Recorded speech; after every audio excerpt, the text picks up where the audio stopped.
हिमाचल के नालागढ़ विधानसभा क्षेत्र से बीजेपी के बागी उम्मीदवार व पूर्व विधायक केएल ठाकुर ने बीजेपी के बड़े नेताओं पर गंभीर आरोप लगाए हैं। उन्होंने कहा कि बीजेपी के प्रत्याशी लखविंदर राणा और बड़े नेताओं द्वारा उन पर नामांकन वापस लेने का दबाव बनाया जा रहा है। इसी के चलते शुक्रवार को मेरे निकट संबंधियों की खनन साइटों पर पुलिस की छापेमारी कार्रवाई की गई।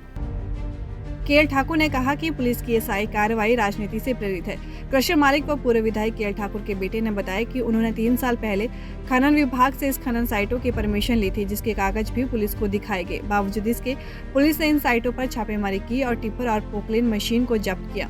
इस पर केएल ठाकुर ने कहा कि हमने कोई भी अवैध काम नहीं किया है। पुलिस ने बड़े नेताओं के दबाव में इस कार्रवाई को अंजाम दिया है। केएल ठाकुर ने बताया कि बीजेपी के नेता लगातार उन्हें नामांकन वापस लेने के लिए दबाव बना रहे थे। उन्होंने कहा कि बीजेपी के राष्ट्रीय अध्यक्ष जेपी नड्डा जब शिमला आए तब भी उन्हें मिलने के लिए बुलाया जा रहा था, लेकिन जब वे इसके लिए तैयार नहीं हुए तो मुझे डराने के लिए इस तरह की हरकत की जा रही है। उन्होंने कहा कि बीजेपी की ये नीति उन्हें ले डूबेगी। उनकी इस हरकत का असर नालागढ़ में ही नहीं बल्कि पूरे प्रदेश में पड़ेगा। इस दौरान उन्होंने लखविंदर राणा पर भी गंभीर आरोप लगाए। केएल ठाकुर ने कहा कि आने वाले समय में वे इस मामले में कोर्ट का दरवाजा भी खटखटा सकते हैं। वहीं जब इस बारे में खनन अधिकारी सोलन से बात की गई तो उन्होंने बताया कि लीज वाली जगह पर पुलिस द्वारा की गई कार्रवाई की उन्हें अभी तक कोई जानकारी नहीं दी गई है।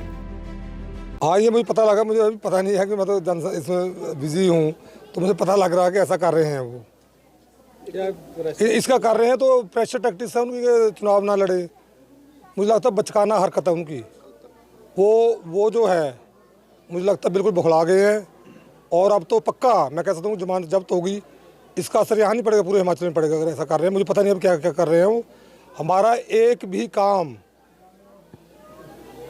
इलीगल नहीं है हमारा। हम सरकार को जो काम है टैक्स देते हैं, एक भी काम इलीगल नहीं है। और इसके अलावा और मैं कहना चाहता हूं कि जब मैंने लोगों के डिमांड पे मैं राजनीति में आया था, तब भी यही लखविंदर राणा था जो घिसा पिटा बंदा है, हाथ जोड़कर लोगों कहता मैं मर जाऊंगा लकड़ी घुमाकर लोगों ने एक बार जिता दिया। उसको 5 साल फ्लॉप होके इधर को आगे बीजेपी में ताकि इसको एमएलए में टिकट तो ले आया बच्चा, पर वोट तो जनता ने डालनी है। अब जनता ने इतना बुरा हाल करेगी आपकी, नालागढ़ जुब्बल कोट खाई रिपीट होगा भाजपा के लिए।